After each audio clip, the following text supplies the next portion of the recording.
Hi, my name is Rikard Larsson. I am a professor in business administration from Lund University in Sweden.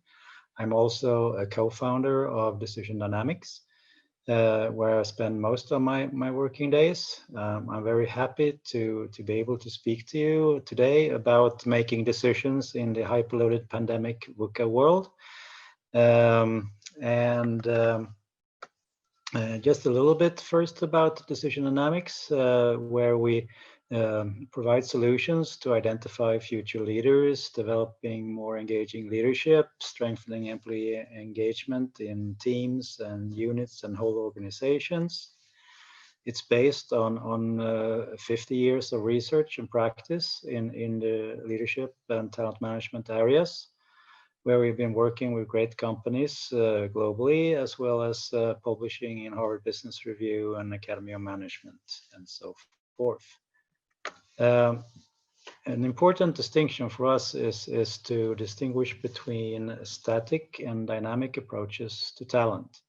Static assessments are assessments of IQ and personality. That is what you are. That is stable traits that do not change over time, in contrast to the behavioral and situational fit that we call dynamic assessments. This is what you do and where and when you do it, and these are dynamic competences and motives that develop over time and can change, adapt to new situations. This is quite important for today's topic because talent assessment has its roots in pre-VUCA times. What do we mean by VUCA times? VUCA is a concept that was invented in the 1990s. It stands for it's volatile, uncertain, complex, and ambiguous. In a world that is more VUCA-like, these static tools that actually are most of the talent tools that are used today, that measures IQ and Big Five and like OPQ, and there are developmental tools like MBTI and so on, they become less relevant because the world is so much more dynamic. It wasn't until 1990s that we discovered that our mature brains, even they change. It's something called neuroplasticity. You can change your brain just by looking at the TED Talk, actually. And that makes things like learning agility and other dynamic aspects more and more important every day. If we go back and take a look at the background of VUCA, it took us about a couple of 100 years to go from 1 billion people to 2 billion people, along with the Industrial Revolution.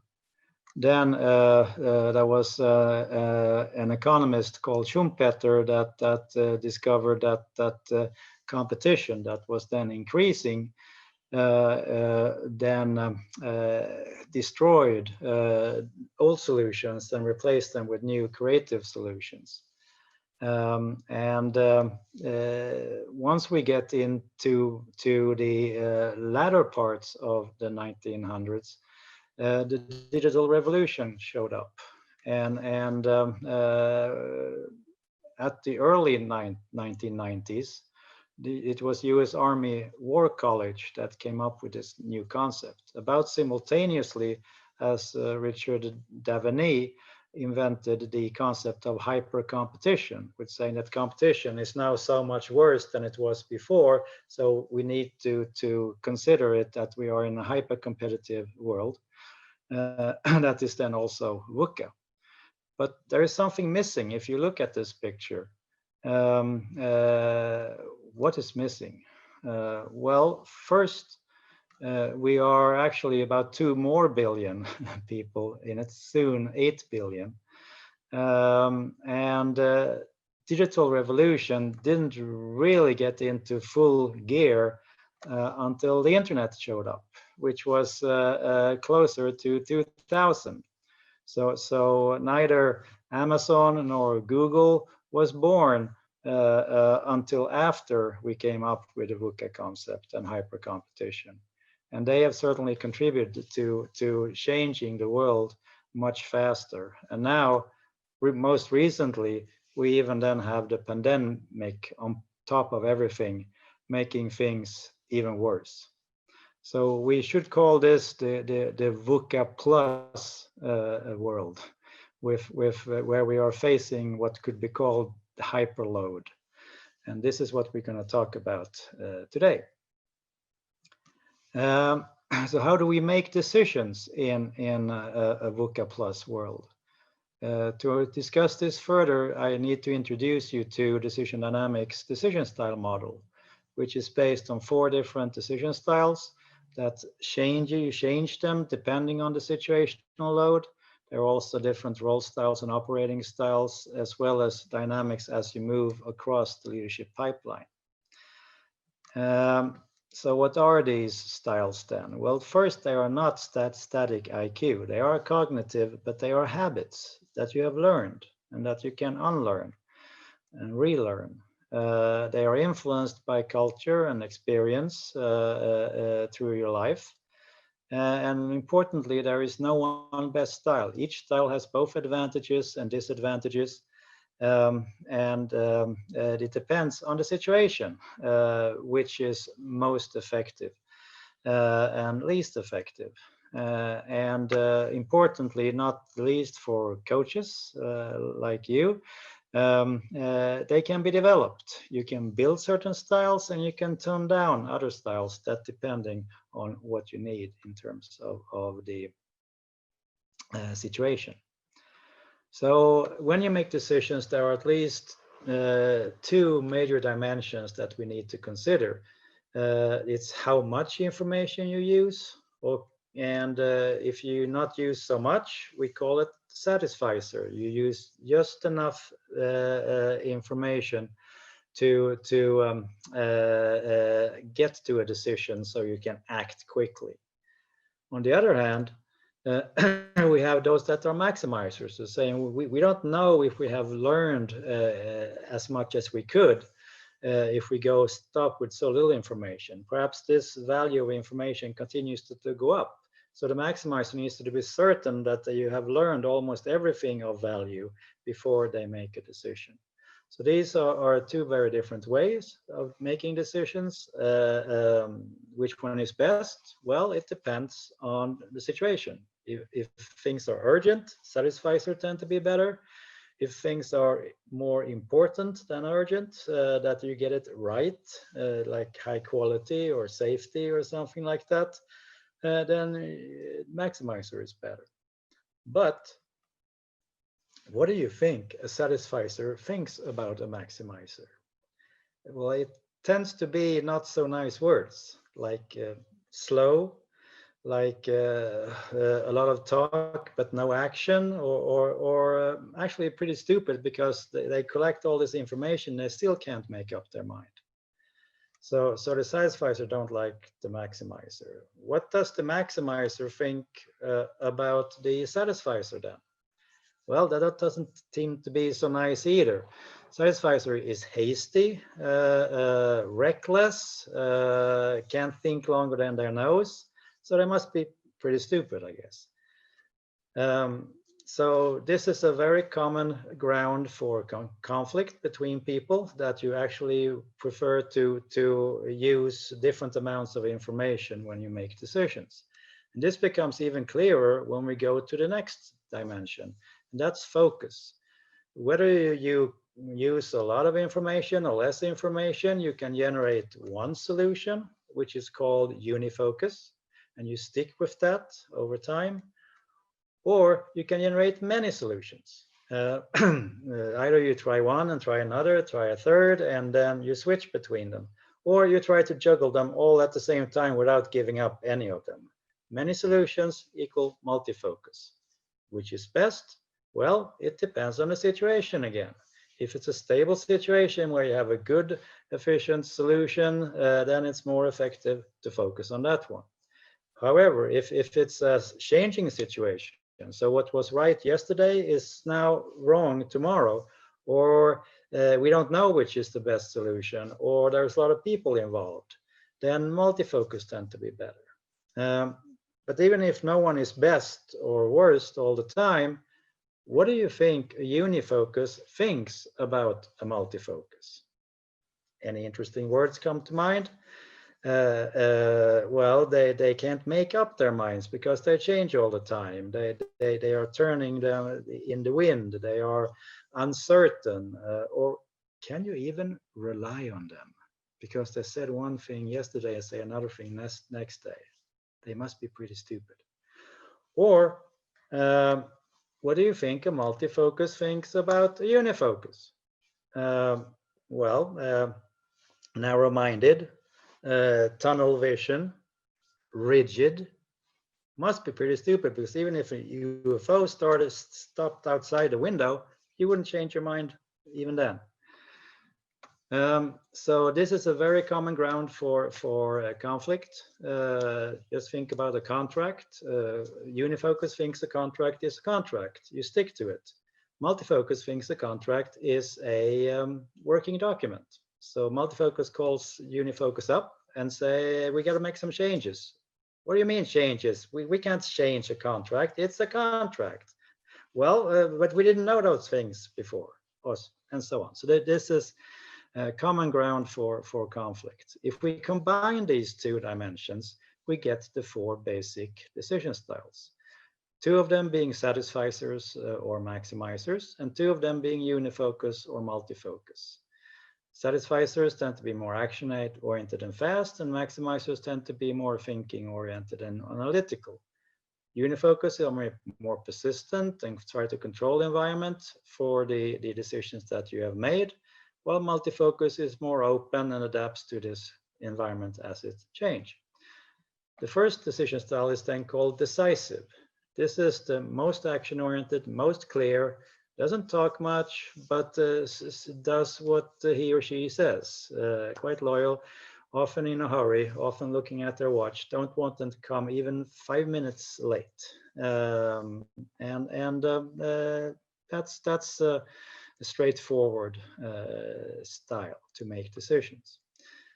But there is another style which is called flexible, which is also fast, action-oriented. And initially you might not even see the difference, but give it 5 minutes.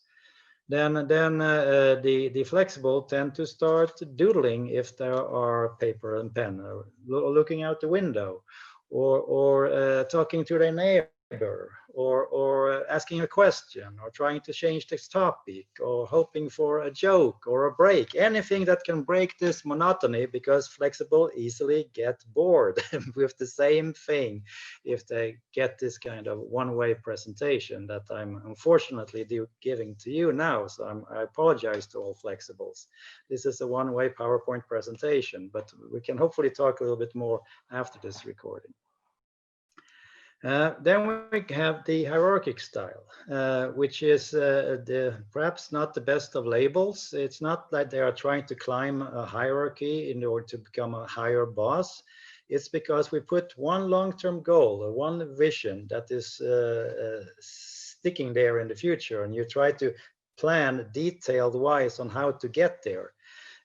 Where it's very important what quality, with which evidence, which logic. So how you do things are very important to the hierarchic, and they don't want to delegate it away. They like to control it more themselves because they happen to know the best. And finally, you have the integrative style.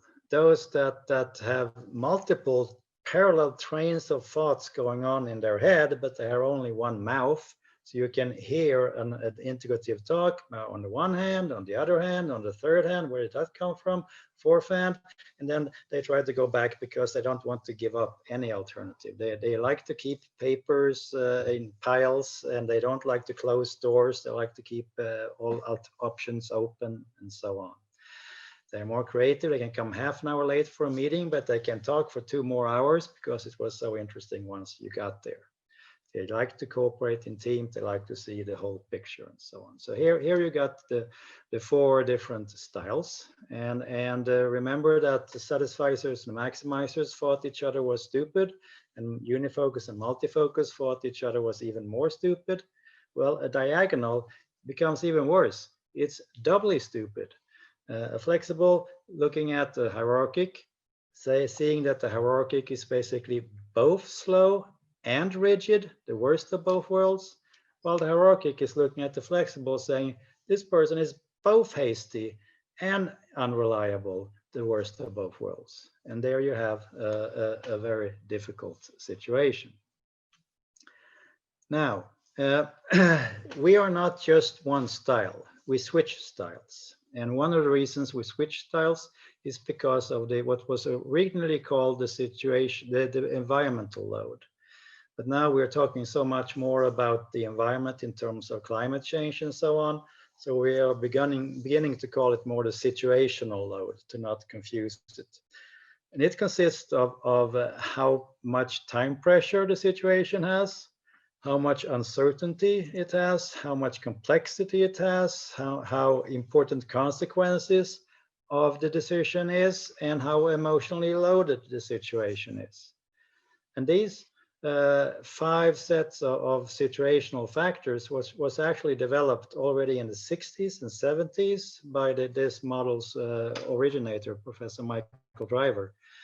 And look, compare that to Vuca. It has basically 3.5 of Vuca. Time pressure is another one that comes close to volatility. Then we got uncertainty, complexity, and ambiguity is one of the emotions that we're actually measuring with this tool. So to me, I was very glad that somebody else came up with the Vuca concept 20 years later to make better use of this model. So high load is many tough deadlines, high uncertainty, complexity, and so on. And this affects decision making in the following way. If you have very low load, there is no point in using a lot of information or a lot of alternatives. So you use the simple decisive style. But if load increases, then there is more point in making use of more information and more focus to get as good decisions or even creative decisions. But this is not a linear process where you can just, the more load, the more integrative you become. At some point, there is too much load. It's called overload. So while you are trying to improve the decisions up to a certain point, next, if load gets higher, you have to simplify. You can reduce the number of alternatives back to hierarchic, or you can jump to any kind of solution that fits the customer, the flexible style, or if you're completely overloaded, there is only one default action of something that then becomes decisive and you can't change it. So there is both, you try to improve decisions up to a point, then you have to simplify things because you become overloaded. So if we connect this then to the Vuca situation, how do we lead and decide in a Vuca plus world? Well, the easiest combination with Vuca and decision style is that when volatility increases, we need to respond with more fast flexibility. So that's what's volatility. It's the opposite of hierarchic, which is slow and rigid. So you need to be fast adaptive to match the volatility. That's clear. But then we run into problems. Uncertainty is a lack of information, so you need more information. So the way to deal with uncertainty is to gather more information. But that goes against the load idea. And complexity, that consists both of number of different things and how they are related, and that requires both more information and more alternatives. So that goes also in this direction. And ambiguity is about different alternative interpretations that can be confusing, and you need to have alternatives to sort out the alternatives, so to speak. So you need more multi-focus to deal with ambiguity. And here we see the beginnings of the real problem, because remember, I just told you that the more uncertainty, complexity, and ambiguity, the more we have to simplify our decision making. So the situational adaptation goes in the complete opposite direction. We need more information, we need more alternatives, but this overload that is hyper overload nowadays forces us to simplify, to hierarchic, to flexible, and in the end, to the decisive style, which is the opposite of what is needed in a VUCA situation. So here we have more than a gap. This is not just a little gap. This is a canyon. This is a crater. It's a horrible gap between where we are forced by the load to simplify when we need to add information, deal with complexity and ambiguity. So here we have the crux, the paradox, where how can we solve this huge gap that hyperload in a VUCA world creates? And you will be the first one to see our solution, since I made a slide for you yesterday. Problem, we can't deal with that gap alone. We have to deal with it together, because we have different strengths and different weaknesses. If we can put those strengths together and learn together and decide together and act together, then we can start bridging this hyper gap, or whatever we should call it. We should find some of those simple, fast routines that can take off some of the many things on our table. That can create some space, so we also can be fast in adapting to volatile changes. And if we can do those two fast solutions, that could in turn open up a little bit of windows to make some quality solutions to the most important uncertain problems that we are facing. And if we can do that, we can even open somewhat bigger windows to be creative in terms of teamwork on holistic issues. The integrative style needs the biggest windows, so we can't be integrative about everything. But if the other three styles can offload a lot of things that we don't have to be creative about, then we can create a creative window to complement the others. So that is the solution. It's based on that we are individually different. So I will end this presentation with 3 more slides on how we as individuals are different and what we can do about it. We not only switch styles because of how much load we are facing, we also switch our decision styles depending on which audience we are with. We have role styles that we are quite self-aware of, that we use when we are with a customer or with our boss or with in front of a group or privately on a first date. Then we are very aware of how we should behave well. And that is a true decision style. It's not a fake mask. It's what we do socially. But it doesn't tell the whole decision-making story, because there is also the back. If front role style is the front office, the operating style is the back office. That is where we go off to ourselves and sit down and think about things, or we are so focused on a task that we forget about the audience, or we know each other so well, so we're not thinking about how to make a good impression. And like we've been married for a couple of years, and you can know that between 60 and 90% of us have different role and operating styles. So we switch styles depending on where we are, with whom we are actually. And if you answer 105 questions, you can get your whole decision style profile, which is not just one role style and one operating style. It's a score on each of the 4 role styles and each of the 4 operating styles. And the higher the blue bars are, the more strong habit of making decisions in a front office in this way. So if you look at Susan here, she is decisive, mainly. That's her primary role style. So she will mostly act quickly, clearly, being focused and so on when she is in the front office. And secondary is hierarchic. So both are unifocused, quite strong-minded person who typically don't change if people would ask her to.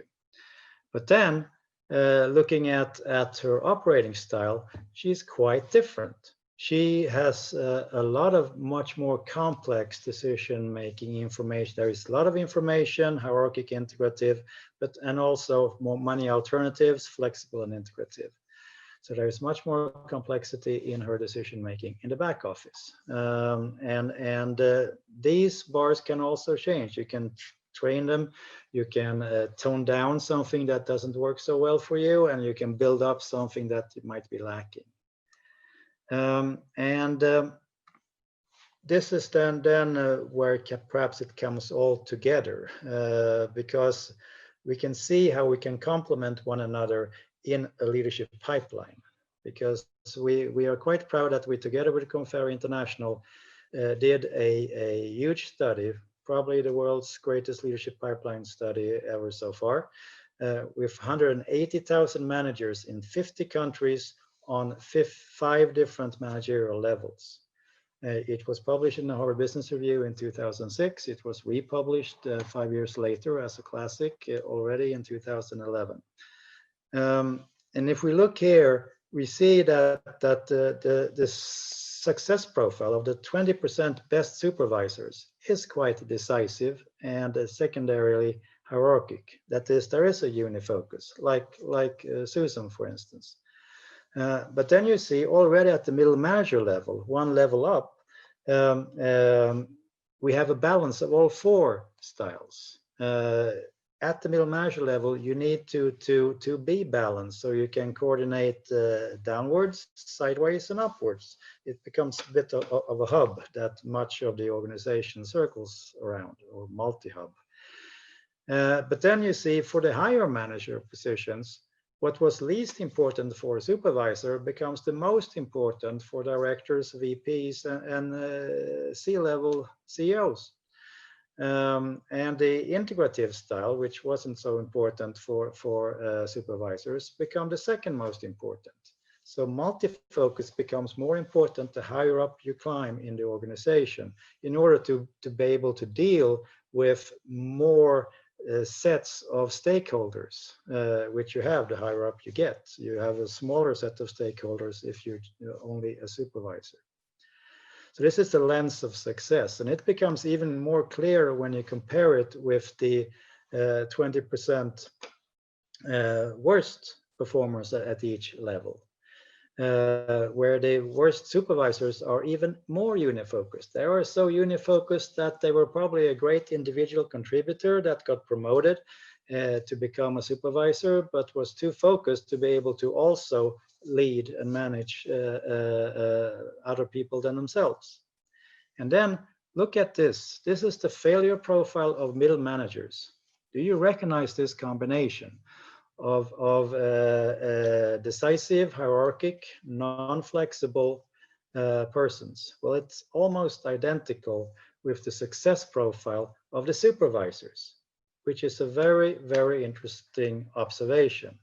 So the worst middle managers are the best supervisors who have been promoted one level too high and did not change their decision making, even though the requirement changed drastically. There are huge differences between supervisors and middle managers, and there are huge differences between middle managers and higher managers.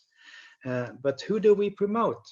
Of course, we promote the best on the previous level, but the best on the previous level is actually not a good predictor for becoming best at the next level. It actually is a good predictor for being the worst at the next level, unless there are coaches like you who can help them with the transition. Remember Goldsmith, what got you here will not get you there. That's a part of this logic that we see here with scientific precision. And so we need to stop over promoting people. Actually, this study shows that between 10 and 30% of all our best managers are wasted by promoting them one level too high, where you lose the best manager at the previous level and you get some of the worst manager at the higher level. And if this is done higher, it creates a chain reaction where you have to promote someone else to fill up that process. So it's actually a horror story. But these decision styles can be used both to select better and especially to develop better, because these decision styles are not written in stone. You can change if you know that you should change. And if we look at the best middle managers, compare those to the